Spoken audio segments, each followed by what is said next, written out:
तो स्वागत है एक बार फिर से आपके अपने एजुकेशन चैनल यूट्यूबर देव में। तो दोस्तों समसामयिकी अप्रैल 2020 की आज हम लोग बात कर रहे हैं। भाग पहला है। इससे पहले दोस्तों हम लोग मार्च, फरवरी और जनवरी तीनों महीनों के विस्तार पूर्वक बहुत ही गहनता से करंट अफेयर को कंप्लीट कर चुके हैं।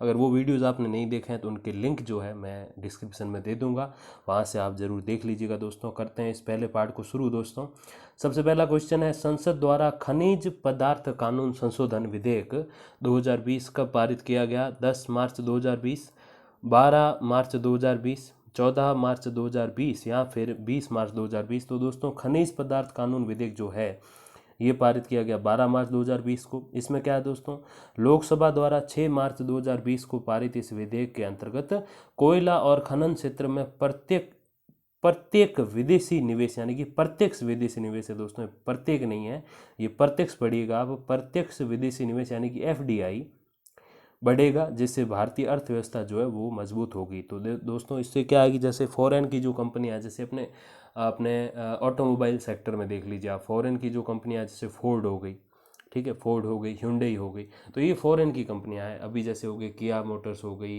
एमजी की हो गई, एमजी वगैरह जो है। तो जैसे विदेशी कंपनियां जब आती हैं तो लोगों को रोज़गार मिलता है और अर्थव्यवस्था में सुधार थोड़ा सा होता है। तो दोस्तों ऐसे ही कोयला और खनन क्षेत्र में भी जो है अब विदेशी कंपनियों को अनुमति होगी, जिससे भारतीय अर्थव्यवस्था जो है वो मजबूत होगी। दोस्तों अगले क्वेश्चन तरफ बढ़ते हैं। कुपोषण मुक्त भारत बनाने हेतु केंद्र सरकार द्वारा चालित योजना सुपोषित मां अभियान का प्रारंभ किस राज्य से किया गया है? आंध्र प्रदेश, हिमाचल प्रदेश, उत्तर प्रदेश या फिर राजस्थान। तो दोस्तों सुपोषित मां अभियान जो है योजना वो राजस्थान से आरंभ की गई है। लोकसभा अध्यक्ष ओम बिरला द्वारा कोटा से आरंभ किए गए इस अभियान के जो प्रमुख उद्देश्य है उसमें किशोरियों और गर्भवती महिलाओं के साथ नवजात शिशुओं के स्वास्थ्य को दुरुस्त रखना है। इस अभियान के अंतर्गत प्रथम चरण में 1000 गर्भवती महिलाओं को पोषण युक्त 17 किलो आहार किट प्रदान किया जाएगा। उसमें क्या होगा दोस्तों, गेहूं, चना, मक्का, बाजरा का आटा, गुड़, दलिया, दाल, बड़ी, सोयाबीन, घी, मूंगफली, भुने हुए चने, खजूर और चावल। तो ये सारे जो आइटम है जो बहुत ही पोषक तत्व है आपकी रोज़मर्रा की लाइफ में भी, और विशेषकर जो गर्भवती महिलाएं उनके लिए तो बहुत ज़्यादा है, तो ज़रूरी है, तो उनके लिए तो दोस्तों है ही है। तो बिल्कुल 17 किलो जो है ये सारा जो है सामान उनको दिया जाना है इस अभियान के अंतर्गत। दोस्तों अगले क्वेश्चन तरफ बढ़ते हैं। भारत द्वारा हाल ही में किस देश को 3 नवीन विद्यालय भवन निर्माण हेतु 10 करोड़ की राशि दी गई है? पाकिस्तान, बांग्लादेश, श्रीलंका, नेपाल। तो किस देश को 3 नए विद्यालय भवन निर्माण हेतु 10 करोड़ की राशि दी है भारत ने? तो वो दी नेपाल को। ये 3 विद्यालय जो है वो दारचूला, धनुषा और कपिलवस्तु जिलों में निर्मित किए जाएंगे। याद रहे कि भगवान बुद्ध का जो जन्म स्थान है वो लुम्बिनी नेपाल में है, और उनका निर्माण स्थल जो है कुशीनगर वो भारत में दोस्तों स्थित है। भारत नेपाल का सबसे बड़ा व्यापार साझेदार होने के साथ साथ विदेशी निवेश का सबसे बड़ा स्रोत भी भारत ही है। दोस्तों अगले क्वेश्चन तरफ बढ़ते हैं। भारतीय सर्वोच्च न्यायालय द्वारा भारतीय नौसेना में महिलाओं को स्थायी कमीशन देने संबंधित फैसला कब सुनाया गया है? 11 मार्च 2020 को, 15 मार्च 2020 को, 17 मार्च 2020 को या फिर 27 फरवरी 2020 को। तो भारतीय नौसेना में महिलाओं को स्थायी कमीशन देने वाला जो फैसला है वो सुनाया गया 17 मार्च 2020 को। इस फैसले के अंतर्गत अब महिलाओं को भी पुरुषों की तरह स्थायी कमीशन मिलेगा, जिससे वे पुरुषों की तरह सेवानिवृत्ति की उम्र तक सेना में सेवा दे सकती हैं, और उसके पश्चात भी वो पेंशन की हकदार होगी। उससे पहले क्या उनको शॉर्ट सर्विस कमीशन में निकाल देते थे, जिससे उनकी पेंशन नहीं होती थी। इससे पूर्व एसएससी के तहत महिलाओं की केवल 10 साल सेवा ही होती थी, क्योंकि वे स्थायी कमीशन की पात्र नहीं मानी जाती थी। अगर कोई पुरुष एसएससी में है, यानी कि शॉर्ट सर्विस जो कमीशन है उसमें है, तो उसको वापस एक चांस होता था कि वो आगे परमानेंट सर्विस में या परमानेंट कमीशन जो होता उसमें आ सके, लेकिन महिलाओं के पास ये विकल्प नहीं था, जो अब विकल्प चालू हो चुका है। अगला क्वेश्चन दोस्तों, लोकसभा में 17 मार्च 2020 को पारित वायुयान संशोधन विधेयक के अंतर्गत जुर्माने की अधिकतम सीमा को 10 लाख से बढ़ाकर कितना कर दिया गया है? 20 लाख, 50 लाख, 1 करोड़ या फिर 2 करोड़। तो वायुयान संशोधन विधेयक के अंतर्गत जो जुर्माने की सीमा जो बढ़ाई है 10 करोड़ से, वो बढ़ा दी है 1 करोड़। अब इस अधिनियम के अंतर्गत नागरिक उड्डयन मंत्री हरदीप सिंह पुरी ने कुछ अन्य संशोधन भी किए हैं, जिसमें विमान ईंधन को जीएसटी के अंतर्गत लाना, भारत में नागरिक उड्डयन क्षेत्र में 3 विनियामक निकायों नागरिक उड्डयन महानिदेशालय, नागरिक उड्डयन सुरक्षा कार्यालय और विमान दुर्घटना जांच कार्यालय को ज़्यादा प्रभावी बनाया जाना शामिल है। तो ये सारी योजनाएं जो है इस विधेयक में संशोधन में शामिल है। अगला क्वेश्चन दोस्तों, मार्च 2020 को पारित गर्भ चिकित्सकीय समापन संशोधन विधेयक 2020 यानी कि उसको MTPA बोलते हैं के अंतर्गत गर्भपात की सीमा को 20 सप्ताह से बढ़ाकर कितना किया गया है? 21 सप्ताह, 22 सप्ताह, 24 सप्ताह या फिर 28 सप्ताह। तो दोस्तों इसके जो ये 20 सप्ताह की जो पहले लिमिटेशन थी इसको बढ़ाकर जो है 24 सप्ताह कर दिया है। MTPA का फुल फॉर्म क्या है दोस्तों? Medical termination of pregnancy amendment bill. तो MTPA 2020 के अंतर्गत गर्भपात की मंजूरी केवल असाधारण परिस्थितियों में ही दी जा सकती है, जैसे दुष्कृत्य पीड़िता, सगे संबंधियों की गलत नीयत की शिकार पीड़िताएं, दिव्यांग और नाबालिग शामिल हैं। चिकित्सकीय, मानवीय और सामाजिक आधार पर इस प्रावधान को लागू किया जा सकता है। चिकित्सकीय मतलब ऐसा कोई फॉल्ट हो कि उस बच्चे के आने के साथ कोई बीमारी आए या माँ को खतरा हो तो वो तो चिकित्सकीय। मानवीय ऐसा कि वो जैसे कोई गलत आचरण का जो है एक तरीके से भविष्य हो तो वो मानवीय। और सामाजिक ये कि ऐसे किसी के साथ कोई ज्यादती हुई है, उससे अगर कोई जो है बच्चा इस दुनिया में आ रहा है तो वो सामाजिक आधार पे उसकी बड़ी ही जो है अपने बेइज्जती एक तरीके से मैं कहूँ तो होती है समाज के सामने उस लड़की की, उस बच्ची की। तो इससे बचने के लिए भी जो इस प्रावधान को लागू किया जा सकता है। तो इन 3 मानदंडों पर इसको लागू किया जाएगा। इस कानून के लागू होने के पश्चात महिलाओं में गरिमा, गोपनीयता और स्वायत्ता की सुरक्षा के साथ साथ गर्भपात के दौरान मृत्यु होने के खतरे को भी कम किया जा सकेगा। तो ऐसे जो है देखो कई बार ऐसा हो जाता है जिसमें जो है बच्चे के इस दुनिया में आने से माँ को खतरा हो तो उसमें भी जो है ये मामला लागू हो सकता है। अगला क्वेश्चन दोस्तों, हाल ही में भारत सरकार द्वारा किए गए किस फैसले के विरुद्ध संयुक्त राष्ट्र मानवाधिकार आयोग भारतीय सर्वोच्च न्यायालय पहुंचा है? 3 तलाक की समाप्ति कानून, धारा 370 विच्छेद, नागरिकता संशोधन कानून या फिर राम मंदिर निर्माण फैसला। तो कौन सा वो फैसला है जिसके विरुद्ध संयुक्त राष्ट्र मानवाधिकार आयोग जो है वो भारतीय सर्वोच्च न्यायालय आया है?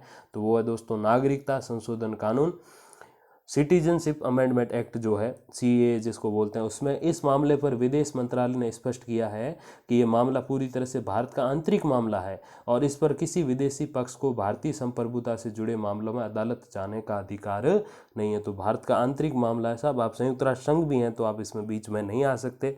फिर तो ऐसे आप हर देश में घुस घुस के उसके कामों में आप टांग अड़ाते रहोगे, फिर तो वो कोई काम कर ही नहीं पाएंगे अपना।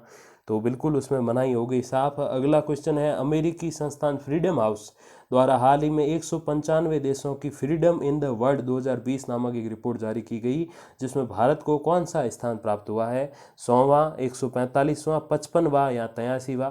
तो फ्रीडम इन द वर्ल्ड 2020 नामक जो रिपोर्ट है उसमें भारत को 83वां स्थान प्राप्त हुआ है। यह रिपोर्ट तैयार करने हेतु राजनीतिक अधिकार और नागरिक स्वतंत्रता सरीखे 2 संकेतकों का प्रयोग इसमें किया गया है। 100 अंक बार वाली इस रिपोर्ट में फिनलैंड, नॉर्वे और स्वीडन को पूरे के पूरे अंक प्राप्त हुए, यानी 100 नंबर प्राप्त हुए। और इसमें जो है राजनीतिक अधिकार और नागरिक स्वतंत्रता मतलब जैसे वोट वगैरह देना, ये राजनीतिक अधिकार हो गए। और नागरिक स्वतंत्रता मतलब जो है देश के जो संविधान है जो लिखित या मौखिक रूप में है वो उनको कौन कौन से अधिकार देता है, वो नागरिक अधिकार हो गए। तो ऐसे 2 अधिकारों का कहाँ कैसे प्रयोग होता है उस बेस पे ये रैंकिंग बेस्ड होती है दोस्तों। अगला क्वेश्चन, हाल ही में दोहा नामक स्थान पर किन 2 देशों के बीच में समझौता हुआ है? उत्तर कोरिया दक्षिण कोरिया, उत्तर कोरिया अमेरिका, अमेरिका तालिबान या फिर अमेरिका और इराक के बीच में? तो ये जो समझौता है दोस्तों दोहा नामक स्थान पे अमेरिका और तालिबान के बीच में हुआ है। इस समझौते के अंतर्गत अमेरिका अफगानिस्तान में तैनात अपने सैनिकों को धीरे धीरे वापस बुलाएगा और तालिबान अल कायदा सरीखे आतंकवादी संगठनों से नाता तोड़ देगा। तो ये दोनों की अलग अलग शर्तें हैं। अगला क्वेश्चन, अमेरिकी research institute world population review द्वारा जारी एक रिपोर्ट के अनुसार भारतीय अर्थव्यवस्था ने ब्रिटेन और फ्रांस की अर्थव्यवस्थाओं को पीछे छोड़ते हुए वैश्विक स्तर पर कौन सा स्थान हासिल किया है? दूसरा, चौथा, पांचवा, छठा? तो भारत ने हासिल कर लिया है 5वां स्थान दोस्तों। इस रिपोर्ट के अनुसार पिछले वर्ष भारत की GDP ने 209 लाख करोड़ के आंकड़े को पार किया। भारतीय अर्थव्यवस्था में सबसे वृहद योगदान जो है वो 60% सेवा क्षेत्र का है, सर्विस सेक्टर का। रोजगार में सेवा क्षेत्र का जो योगदान है वो 28% है। सेवा क्षेत्र के पश्चात विनिर्माण क्षेत्र जो है, मैन्युफैक्चरिंग जो एरिया है, जो क्षेत्र है उसमें जो है, और कृषि में जो है भारत की अर्थव्यवस्था का महत्वपूर्ण योगदान है। WEF यानी कि वर्ल्ड इकोनॉमिक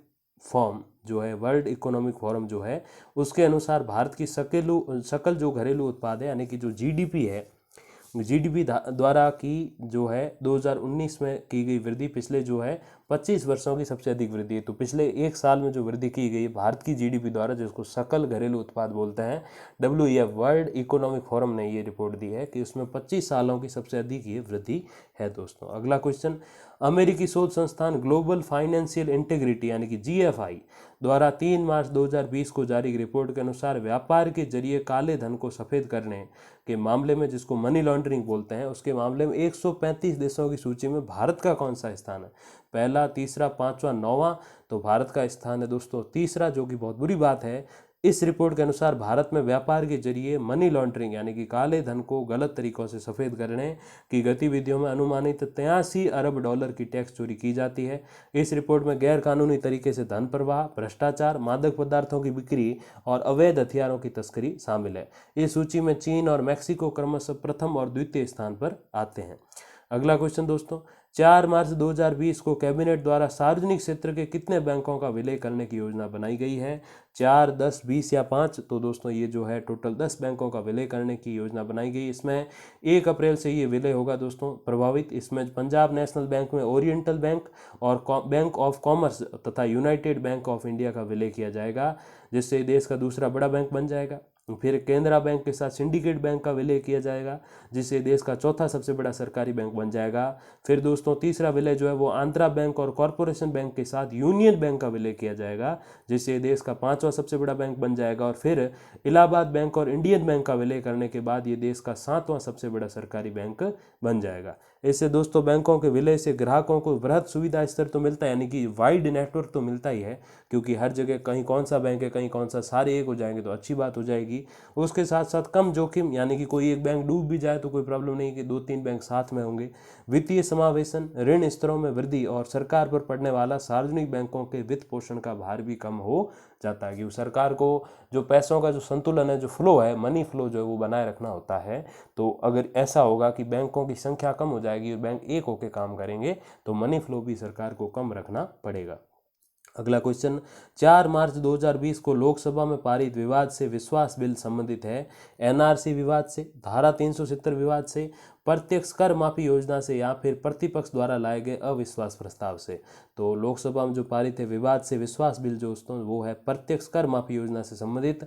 इस योजना के अंतर्गत विवादित टैक्स राशि का भुगतान 31 मार्च 2020 तक करने की छूट दी गई है और 10% अतिरिक्त कर देकर ये तिथि 30 जून तक बढ़वाई जा सकती है। इस योजना का प्रयोग न केवल टैक्स विवाद से जुड़े मामलों में बल्कि 5 करोड़ रुपए तक की वसूली से जुड़े मामलों में भी किया जा सकता है, जिसमें तलाशी और जब्ती भी की जा सकती है। तो दोस्तों ये था पहला पार्ट, और जल्दी मैं आपके सामने दूसरा और तीसरा पार्ट लेके हाजिर होऊंगा। धन्यवाद, बहुत बहुत नमस्कार।